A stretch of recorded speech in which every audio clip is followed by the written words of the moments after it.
All right, good morning, Mavericks. This is Mrs. Hampton, and I am here today, and I'm super excited to share a wonderful book with you. This book is called Comet's 9 Lives, and it's written by one of my favorite authors, Jan Brett. Jan Brett is really special, and she does a lot of cool things. One of the neater things about this author is that she's not only the author, but she's also the illustrator of all of her texts. So I'm excited to share that with you. Before we begin today, I would love to just look through, do a couple of pages for you here, and just think about what is the genre of this book. What do you think the genre is? And how do you know?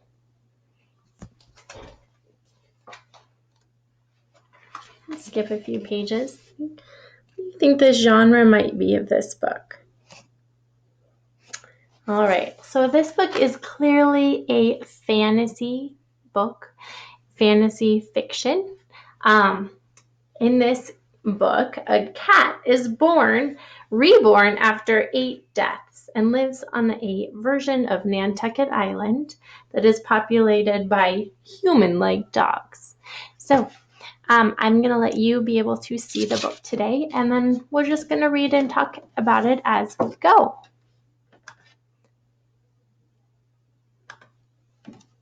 All right. I hope you all are doing so good. I miss you. And I'm excited to see your faces soon, hopefully.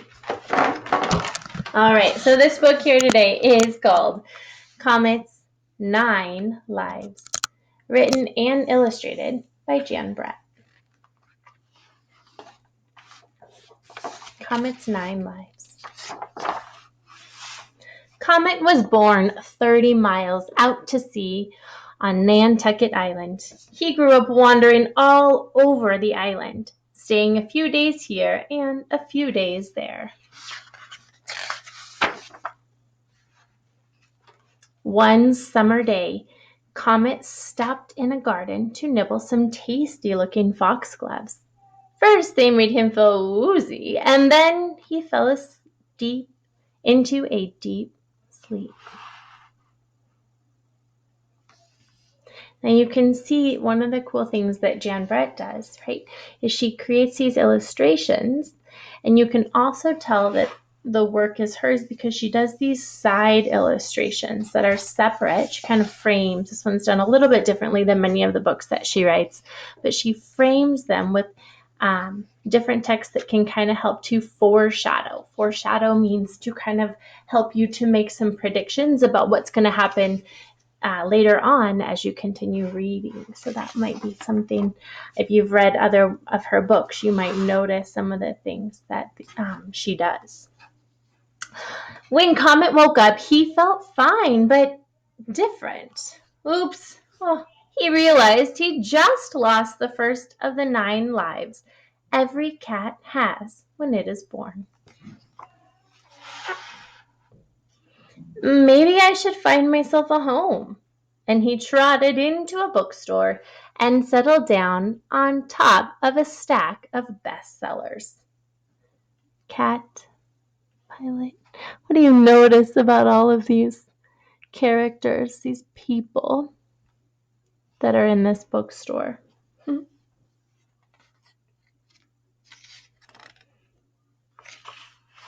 Do you notice over here? What do you notice about Comet as he wakes up? He says he felt fine. But what do you notice over on this side, right? There goes one of the first of his 9 lives. Life was good until one day it rained all morning, and the islanders hurried out inside for something to read. In a rush, Comet's tower of bestsellers toppled over, and he was buried under a pile of books. Oh no! He had turned the page on life number 2. You can kind of see, oh, poor baby. He's going up right over here. Oh, I think I need some fresh air. Down to the docks he went and arrived just as a little scalloper, the Jean T, was casting off. Once underway, an easterly wind blew up and Comet knew he had made a mistake. You can see him here. He kind of jumps off. There's the Gene T, and he makes it. But I don't really think cats like water that much, so we'll see how this adventure turns out for poor little Comet. Again, you can see what Jan Brett does here on the sides too, how she frames the main illustrations. Up the Gene T rose, down, down, down she flew on a following sea. Comet hung on until a huge wave foamed across the stern, and he found himself afloat on the high seas. You can notice this foreshadow that Jan Brett has done right here.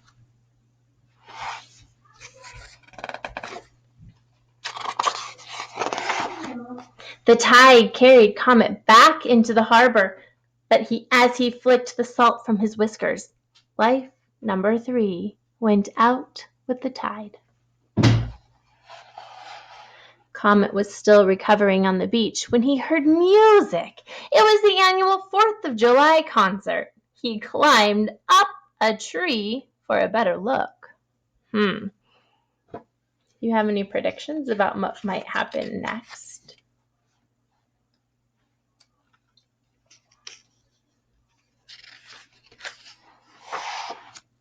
The music reached its loudest chord. Comet got so excited, oh no, that he lost his grip and plunged down into the tuba. 3 waltzes and a Sousa march later, Comet staggered away. And life number 4 sounded its last chord. What do you think she means when she says life number 4 sounded its last chord? She kind of has a play on words, right? Because he's playing music in a note chord, but then it's also a way to say that he has lost his next life through the tuba. Comet spent the next night trying to figure out what to do next. He wished there was another cat around to ask if its lives were going to go as quickly as his. The next day, everyone was going up to an open window and coming down with ice cream. Comet was hungry, so he trotted after the crowd. Do you think that there could be another cat around that Comet could talk to? What makes you think that?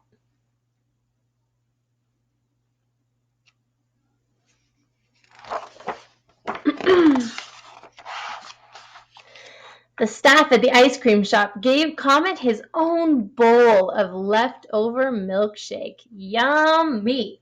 He felt so welcome that he had decided to stay. But all too soon, an island health officer burst into the shop and spotted Comet. "Furball!" he cried. "Feline residues! Maximum infractions!" So all of these terrible things are happening to poor little Comet. Miss Jan Brett is helping us to make our own prediction. What do you notice on this side picture over here that's framing the main pictures? Can you read what that sign says? Now what kind of a prediction do you have about what will happen next for Comet? Turn and tell a partner. Or your stuffed animal. Or you can even think out loud.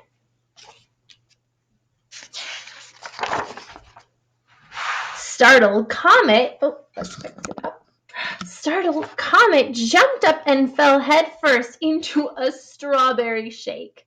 The staff pulled him out, and he watched life number 5 fly off, licking its paws. Oh man, maybe I'm trying too hard. It's time for some fun. He climbed into a bike basket just as a crowd of summer visitors were hurrying off the ferry. Comet has lost his 5th life. How many lives do you think he has left? What do you predict is going to happen next for Comet?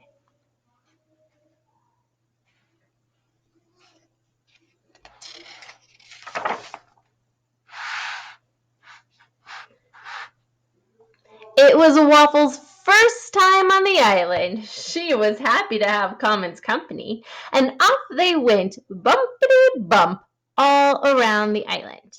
Just as they reached the bottom of the last hill in the village, Waffle screeched to a halt to avoid a taxi.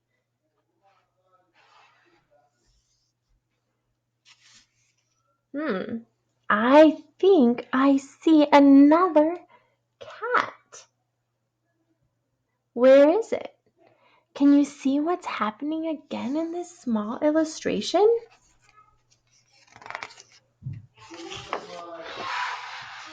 Oh, Comet went flying along with life number 6. Huh, I think I'll just walk the rest of the way. Look at that face. Ugh. Comet was limping by the Island Theater when a poster advertising the last performance of the summer caught his eye. A beautiful actress with a sweet smile looked out at him. Maybe she would like to take a cat home with her. She looks nice.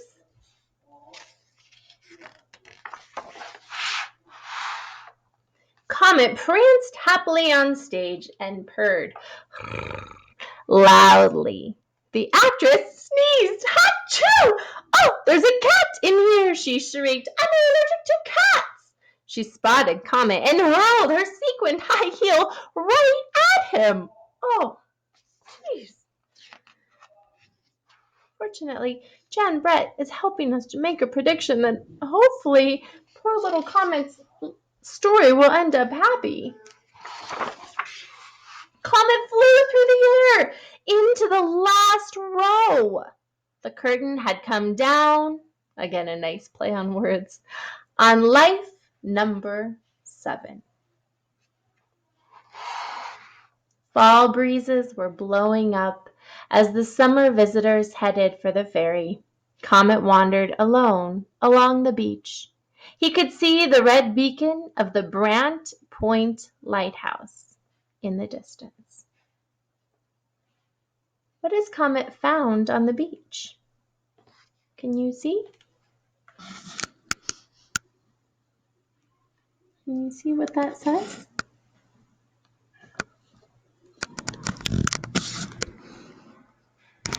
If you were Comet, where would you want to go right now?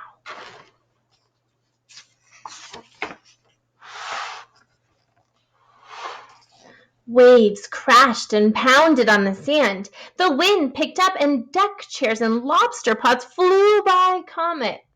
It was Hurricane Elmador, headed straight for Nantucket Island. All Comet could see now was the blinking lighthouse beacon. He ran toward it when a huge wave broke on top of him. But what is waiting on that side picture?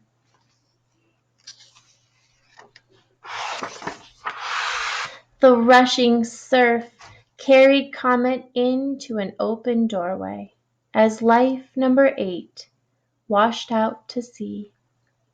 You can see 8. There's a little number 8. Dazed, he opened his eyes and saw a green light across the room. Meow, someone purred. Meow, he answered, looking up. He was staring into the green eyes of the lighthouse cat. At that moment, he knew he was home. Comet has finally found another cat. Do you think that they like each other? How can you tell?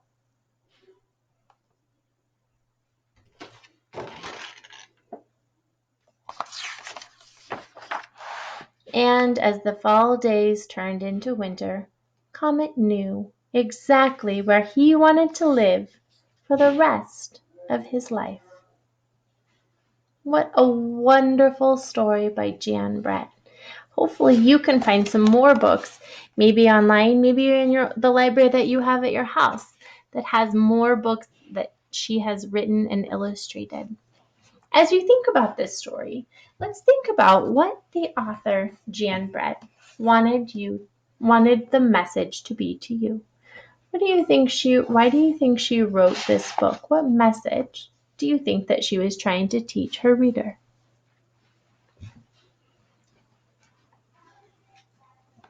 Go ahead and turn and tell a partner, or you can even think out loud. I think that maybe the message that Jan Brett wanted to share was that everyone needs a place to call home. And there's probably going to be challenges on life's path, but she wants you to know that you can get through them. If you are looking for something fun and another activity to do along with this book, you can write about it. So one idea that you could do is you could create your own picture of Comet's ninth life. How might Comet and the other cats spend the rest of their lives? You can draw a picture showing what might happen in the future for Comet and his new companion. You can also write your own ending, create your own ending for Comet. All right, it was so fun to share this book with you. I hope that you had a wonderful time, and I loved getting to connect with you. Talk to you soon. Bye.